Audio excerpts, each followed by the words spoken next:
You have one of those days where everything's like, fuck this shit. Fuck this.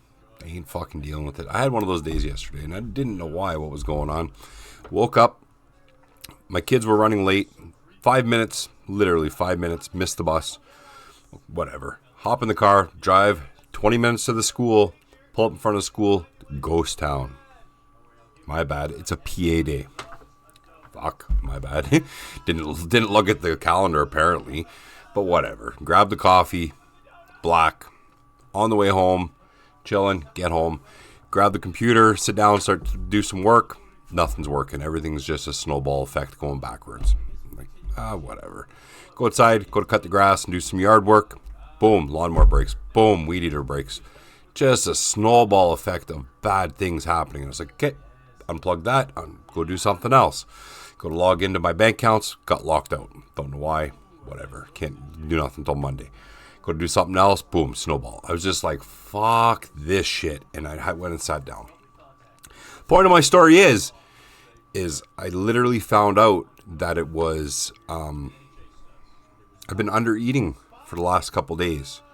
So my calories, instead of being at like 1,500, which is my calorie deficit, my base metabolic rate is like 2,000. That's where my body burns without me doing anything. So at 1,500, I'm in a calorie deficit. I lose weight. I'm averaging about 3.5 pounds a week with zero exercise. So I'm doing good. But the last week or so, I plateaued. So doing so, I was like, okay, well, there's something else going on. Now that mood switch is going on, my testosterone is through the roof, which means I'm irritable as shit. Don't know why. In that terrible bad mood like I was last night, or all day yesterday, sorry. Same thing. It's my energy levels are down. Everything is depleted. I'm running on empty, basically, and my motor is stalling. So, number one key, guys, make sure you're eating enough food. Make sure you're getting enough healthy fats in. Add some butter into your coffee is a major way to keep your calories flowing properly. Make sure that you're eating lots of protein even when you're not hungry, because I find on a carnivore diet, I'm not hungry very often. I'm full. Like that, whatever I ate for lunch holds me through well past supper time, and I'm not hungry anymore. To the people that aren't losing weight on carnivore, I don't know what to tell you. It's not a portioning thing. It's not a calorie deficit. You can look at it any way you want. Like when you lose weight and you don't lose weight, it's strictly a calorie deficit, as every single person on the planet wants to preach on YouTube and on all these little influencer spots. I agree with that, but I disagree with that, because if you're under way too much of your calorie deficit, you're not going to lose weight either. You're going to plateau and stay the same. And then when you do start getting hungry and you do mass eat, you're probably overeating your calories. So the balance per week, not per day, per week is going to be off. So that's the main thing. And that's why you can't have a cheat day when you're on a diet either, because I have one day where my calorie deficit's under, next day when my calorie deficit's under, next day my calorie deficit's under, but that third or fourth day when my calorie deficit is over, it negates everything that I did the days before, because at the end of the week it's balanced to that calorie thing.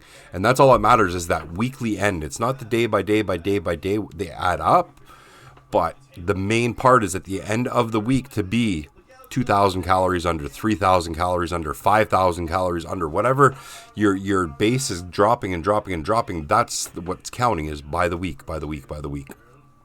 If you don't know, guys, I am Jay. I'm the Canadian Carnivore Dad. I chat a lot about my journeys. I started at 346 pounds. I'm down to 244 today. My scale has been stuck for about 2 weeks. Hasn't moved at all. My shirts and my clothing are drowning on me. I had a shirt on yesterday. It was a 2X, and it's literally floating away on me. And to me, so I was still losing inches. I was still losing waist, etc. But I wasn't losing weight on the scale side, which happens. It does get frustrating. It does piss me off a little bit. Being 100% honest, like nothing is worse to thinking that after all this time I'm stuck.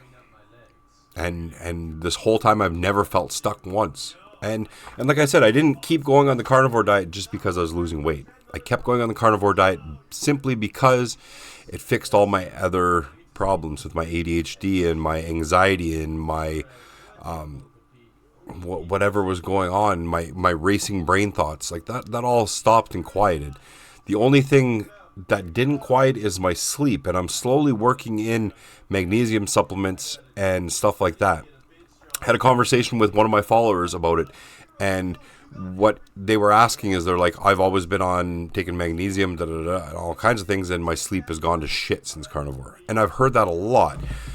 But I think a lot of it has to do with the fats that we're bringing in. We're not getting enough healthy fats. And it's this is a new thought that I've had, and it's some research that I'm still trying to do. But I've had about 4 days of good sleep. Three days, to be honest, 3 days of good sleep. And I simply was adding ground beef and scrambled eggs at bedtime. So after hours, like we're taught, don't eat after 7 or whatever, which is fine if I'm just thinking about diet, okay? I'm thinking about sleep and rest, and your body heals what it's at rest and at sleep. And if you're not sleeping good, your body's not healing, which means you're not losing weight when you're not sleeping right either. You plateau out. So it could have a lot to do with that too. But when I was eating 1 cup of ground beef with 3 scrambled eggs at bedtime, I slept better. If I stopped eating at supper time and I just had chicken and whatever, and then come bedtime, I didn't have enough healthy fats, I didn't sleep. So could be just coincidence. I don't know. I'm hoping that we're going to catch that glitch and I can share it with you positively and be like 100%. That's what it is. I hope so. I really do. Because sleep is a major thing of what I've been trying to nail down all my life. I've tried sleeping pills. Sleeping pills with me work good for the first or second night and never work again. My brain quickly adapts to them. So it is what it is. What else am I going to talk about? I have this new link down in my video here, as you can see. You can buy me a steak if you want, buy me a coffee. I don't know. I don't make any monetizations off of anything I do. My TikToks don't get monetizations. My YouTubes don't make monetizations. Anything like that. I'm simply here sharing my story and my life with you guys. That's all it is. If you guys feel like you want to share something, go ahead. If you want to go up to the top into my bio and find my links, I only share links on here of things that I've used in my journey. If you want to send me a message on other stuff and I'll send you a link to them, no problem. 3D printing stuff, no problem. You want to know other stuff like that? There's all kinds of things that I do in my life that I can share. I'm just not using this platform to push sales on anybody. Just ask and I'll hook you up with whatever. I'm a single dad. I got 2 kids. I have 6 children in total. 6. I have 4 that are grown adults, have grandbabies now. And somewhere along the line, I decided to start all over again. And like I said in the last video, the kids are the best part of my life thus far. By trade, I am a tattoo artist. I've been a tattoo artist for 30-something years. I do a lot of other side quests. I do 3D printing. I sell 3D printing. I do digital products. I do all kinds of different stuff like that. I do website building. I do everything. It's kind of the ADHD part of me. I'm into everything, right? But like I said, if you want to follow along, this content that I create here is simply to share my journey, because when I was 346 pounds, I felt lost. And I turned to a lot of influencers, and a lot of them did influence me into changing my styles.